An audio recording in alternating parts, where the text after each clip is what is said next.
సాగునీరు అందించాల్సిన కాలువలు పడావు పడ్డాయి. అడవిని తలపించేలా చెట్లతో నిండిపోయింది. సుమారు 28 కిలోమీటర్ల మేర విస్తరించి ఉన్న ఎస్ఆర్ఎస్పీ కాలువ పరిస్థితి అధ్వానంగా మారడంతో మహబూబాబాద్ జిల్లా దంతాలపల్లి, నరసింహులపేట సాగునీటికి ఇబ్బందిగా మారింది.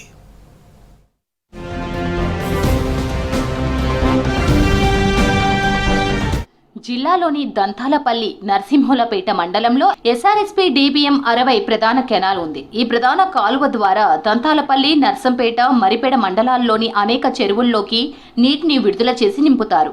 ఈ 3 మండలాలకు కలిపి 28 కిలోమీటర్ల మేర ఈ కాలువ విస్తరించి ఉంది. దీని కింద సుమారు 32,000 ఎకరాల ఆయకట్టు ఉంది. మా చెరువు కింద నాకు 4 ఎకరాల భూమి ఉంది. ఎస్ఆర్ఎస్పీ కాలువ నుండి మా చెర్లకు నీళ్లు వచ్చేటి. కాలువ మొత్తం బూడిపోయింది, తోములు మొత్తం బూడిపోయినాయి, కాలువలో మొత్తం గడ్డి పట్టింది. ఆ విషయంలో మాకు చెర్లకు నీళ్ళు వచ్చే మరబతి లేదు. కావున పై అధికారులు స్పందించి నీళ్లు విడుదల చేసి మా చెర్లకు నీళ్ళు వచ్చేటట్టు చూడగలరు. మాకు చాలా ఇబ్బంది పరిస్థితి. ఇప్పటికీ ఒక కాలం దాటిపోతుంది. ఇక లేట్ అయితే మాకు పండే పరిస్థితులు ఏం లేవు. ఇక ఏదైనా మీరే పై అధికారులు స్పందించగలరని కోరుకుంటాను. సాగునీటితో ఉండాల్సిన కాలువ చెట్లతో అడవిని తలపిస్తోంది. పూర్తిగా పిచ్చి మొక్కలతో నిండిపోయి దెబ్బతిన్నది. వర్షాకాలం పంటల సీజన్ మొదలైంది. ఇప్పటికే రైతులు నాట్లు వేసుకునే బిజీలో ఉన్నారు. ప్రస్తుతం సాగు కోసం నీటి అవసరం ఎక్కువగా ఉంటుంది. నీటిని విడుదల చేసిన డ్యామేజ్లతో, పిచ్చి మొక్కలతో కింద ఆయకట్టు వరకు నీళ్లు వచ్చే అవకాశం ఉండదని రైతులు ఆందోళన వ్యక్తం చేస్తున్నారు.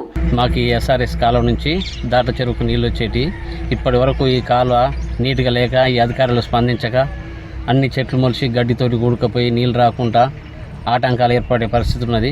ఇది ఎమ్మటి తక్షణమే చర్యలు తీసుకొని సాగు చేయించి నీళ్లు ఇయ్యగలరని అధికారులను కోరుచున్నాం.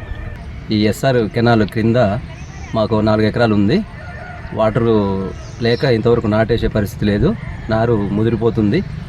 ఈ కెనాల్ కాలువలో కూడా పిచ్చి మొక్కలు బాగా ఉన్నాయి.